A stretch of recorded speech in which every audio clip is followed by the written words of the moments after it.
मुखालिफ जमाना के घर जाए हम, और हालतें देखा देख जो दिखलाए हम तुम्हारे भिखारी हैं या मुस्तफा, हम तुम्हारे भिखारी हैं या मुस्तफा, ओके के आगे भला हाथ फैलाए हम। Hello friends, welcome to our channel web Dhamaka TV और आप देख रहे हैं आपका अपना show don't take easy with आपकी होस्ट एंड दोस्त पिंकी।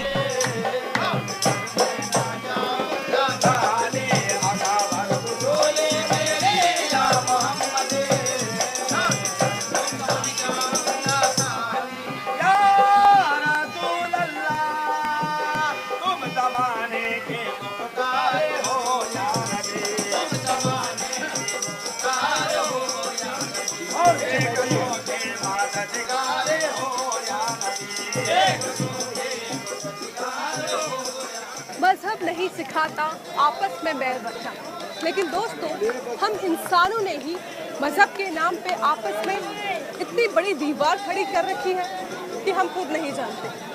दोस्तों, जब भगवान ने, अल्लाह ने, जीसस ने और वाहिगुरु ने ये दीवार हम इंसानों के बीच खड़ी नहीं की, तो फिर आप और हम धर्म के ठेकेदार कौन होते हैं इस दीवार को खड़ी करने वाले।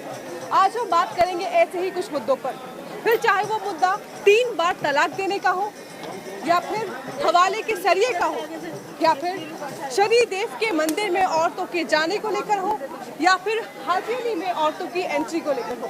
आज हम बात करेंगे देश की आधी आबादी यानी कि महिलाओं से।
हाजी सरकार है वो हद से आए, उनको यहाँ पर बसारा हो गए, आज 100-150 साल हो गए। साबिया जी, हमें ये बताइए कि बॉम्बे में, मुंबई में हाजी अली ने औरतों को मस्जिद में जाने की परमिशन अभी स्टे ऑर्डर मिला है, लेकिन जाने का तो चल रहा है कि शायद उनको जाने दिया जाएगा। तो आप क्या समझती है, जायज़ है? जायज़ नहीं है, जायज़ नहीं है। औरतों को मस्जिद में, दरगाह शरीफ में जाना मना है। और औरत जात कितने भी पाक साफ रहे, औरत जात हमेशा नापाकी रहते हैं और उसको छूने का, मंदिर हो चाहे मस्जिद हो, औरत जात को उसको छूने का कोई इजाज़त नहीं है। इस्लाम में औरतों को और मर्दों को साथ जमा होना इस्लाम ने इजाज़त नहीं दिया, और उसकी वजह यह है कि शैतान हमेशा हर जगह से बहकाते हैं, तो इसलिए ऐसे पाक जगहों में औरत और मर्दों का जमा होना इस्लाम ने जायज़ नहीं किया।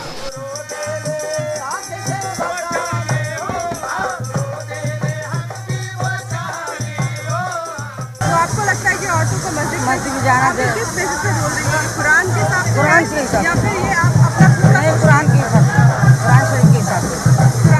कुरान में ऐसा लिखा है कि औरतों का मस्जिद में जाना, नमाज पढ़ना ये जायज़ नहीं है। नहीं है, ये जरूर नहीं है, मतलब जाना ही नहीं चाहिए। पहली बात तो बहुत गुनाह है।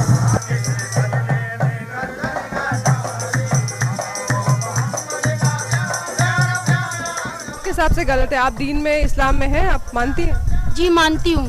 बाबा को या कुरान को? मैं हिंदू मुस्लिम दोनों धर्म को मानती हूँ, मान के वो चलते हैं। हिसाब से, मेरे हिसाब से ये गलत है। औरत कभी भी पाक रह नहीं सकती है। भले बाहर नमाज पढ़ ले, दुआ मांग ले, जो भी उसके करना है बाहर फिर ले, बाकी नमाज नहीं पढ़ सकती है, न अंदर ज़ियारत करने जा सकती है। तो आपके हिसाब से बिल्कुल नाजायज़ है। नाजायज़ है हमारे लिए। आप भी मानती हैं कि अंदर मज़ार छूने की परमिशन औरतों को नहीं मिलनी?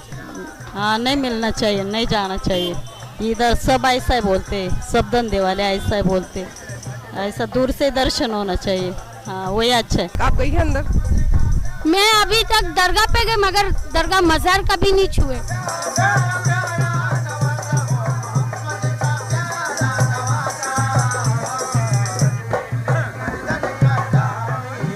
जो शरीयत है वो शरीयत है। इस्लाम ने सिर्फ एक जगह औरत और मर्दों को साथ जमा होने की इजाज़त दिया, और वो हरम शरीफ में काबे के पास। इस्लाम ने कि औरतों को बंद कमरे में ही, अपने घरों में ही रहना नमाज चाहिए। पढ़नी चाहिए। हाँ, नमाज। और आपका क्या सोचना है कि नमाज तो वहाँ पे भी होती है और इस पाक जगह में भी होती है, तो फिर ये ऐसा क्यों कि ये जायज़ नहीं है आदमियों के साथ? नहीं, आदमियों के साथ नहीं पढ़ सकते, जायज़ नहीं है ना आदमियों के साथ। नमाज आदमियों के साथ जायज़ नहीं है। जमात के पीछे हम नमाज पढ़ सकते, औरतें आदमी के पहले नहीं पढ़ सकते। आदमी की नमाज खत्म हो जाए उसके बाद औरतें हम नमाज पढ़ सकती हैं। ऐसा नहीं होना चाहिए। जो है वो ऐसा दूर से, ऐसा झगड़ा भी हो जाएगा इधर हजले में, ऐसा होगा।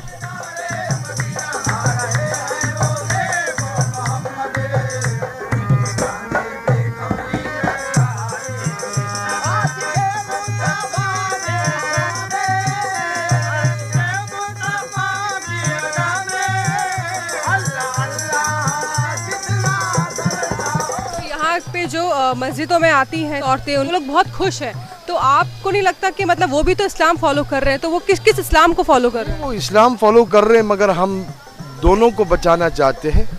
सब यकता नहीं है, कोई नेक मिल जाए, कोई बदनेक, कोई बुरी नीयत से आते हैं, अलग अलग किस्म। तो इस्लाम एक को नहीं देखते, सबको देखते, और अलग अलग के लोग मिलते हैं। तो इस वजह से उसको हमने शरीयत के तौर पे अलग करने का ये हुक्म है कि मर्द और औरत जमा नहीं हो सकते। जी, तो आपके हिसाब से परमिशन नहीं मिलनी चाहिए? अभी ऊपर दे दे कोर्ट में, लेकिन अभी ऐसा गरीब दे दे तो अलग बात है, अदरवाइज आप नहीं चाहती कि मिले? नहीं होना चाहिए ऐसा। इसका कहना ये है कि अगर मस्जिद में भी नमाज पढ़ाई जाए तो आदमियों की नमाज खत्म होके उनको छोड़ के फिर औरतों को नमाज पढ़ाई जाए, अगर ऐसा ये कानून निकालना है तो। नहीं तो घरों में बैठकर औरतों का नमाज पढ़ना ही अभी तक जायज़ है, और ये इनके पर्सनल व्यूज नहीं है, ये इनका कोई पर्सनल विचार नहीं है, ये कुरान के हिसाब से, शरीयत के हिसाब से है, क्योंकि इसको शिर्क माना जाता है। कुरान में तो साफ लिखा है अगर आप किसी और धर्म को मानते हो तो आप दीन में नहीं हो। ये गलत है। कुरान को आप गलत बोल रही है। कुरान को नहीं बोल रही हूँ मैं, कुरान में लिखा हुआ है। इंसान की सोच को बोल रही हूँ, गलत है। आपने बोला कि आप दोनों धर्मों को मानती है, तो मानती हूँ मैं। हादिस में नहीं लिखा है, मगर ये जात धर्म आपके जैसा इंसान, हमारे जैसा इंसान ने बना।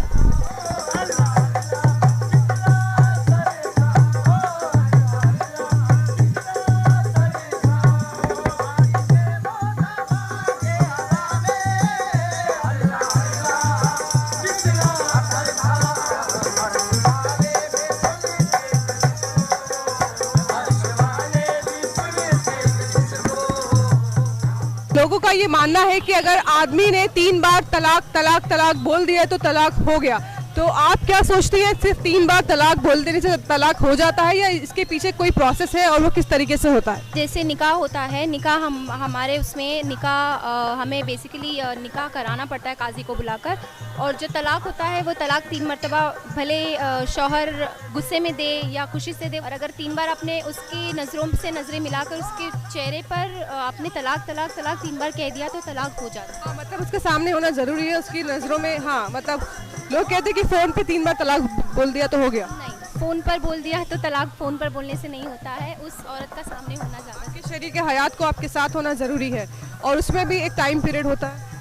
नहीं, ऐसा कुछ टाइम पीरियड तो नहीं होता, बट येस, अगर आपने 3 मरतबा तलाक तलाक तलाक कह दिया है तो उसके 40 दिन तक का उस औरत को पर्दे में होना होता है। उसके बाद ही जो प्रोसीजर्स है वो फॉलो होता है। ये तो चलो ठीक है, शरीयत के हिसाब से है, कुरान के हिसाब से है, बड़े बुजुर्ग के हिसाब से है कि चलो 3 बार तलाक दिया हो गया। लेकिन आप आज की लड़की होने के नाते क्या समझती है, मतलब किस बेसिस पे तलाक ये जायज़ है? ऐसा नहीं होना चाहिए, कुछ बदलाव होना चाहिए, या आज के हिसाब से कैसा होना चाहिए तलाक? यस, बेसिकली ऐसा नहीं होना चाहिए, क्योंकि देखिए, अगर एक हस्बैंड वाइफ साथ रह रहे हैं, उनमें झगड़ा तो होता ही है बेसिकली। और अगर हस्बैंड ने शराब पी ली या गुस्से में बीवी को मार दिया या कुछ कह दिया और गुस्से में उसने तलाक तलाक तलाक 3 मरतबा कह दिया है, तो ऐसा नहीं होना चाहिए। क्योंकि ये जो रूल चला है वो एक्चुअली गलत है, क्योंकि गुस्से में इंसान कुछ भी कह सकता है, बाद में फिर उसको रियलाइज़ होता है कि उसने क्या कहा, बट एक बार ज़बान से निकल जाने के बाद वो वर्ड वापस आ नहीं सकते ज़बान पर। तो बेसिकली जो हो रहा है वो 3 बार तलाक का जो प्रोसीजर चल रहा है वो नहीं होना चाहिए। नहीं हो के कैसा होना चाहिए, मतलब क्या आप सोचती कि काश ऐसा होता है, ये होना चाहिए? बेसिकली ये सोच के मसले हल किए जा सकते हैं। अगर आपके और मेरे बीच में अनबन चल रही है तो we can sit and we can talk about it. So इसका मतलब ये नहीं है कि मैंने आपको 3 मरतबा तलाक तलाक तलाक कह दिया और हमारा रिलेशनशिप, हमारा रिश्ता ख़त्म हो गया। उसके प्रोसीजर्स होते हैं, we can sit and we can talk about it and हम उसका हल निकाल सकते हैं। ओके, तो शबनम का कहना है कि ये 3 बार तलाक का जो मुद्दा है वो हटा देना चाहिए और बैठ के मसले सुलझाने चाहिए।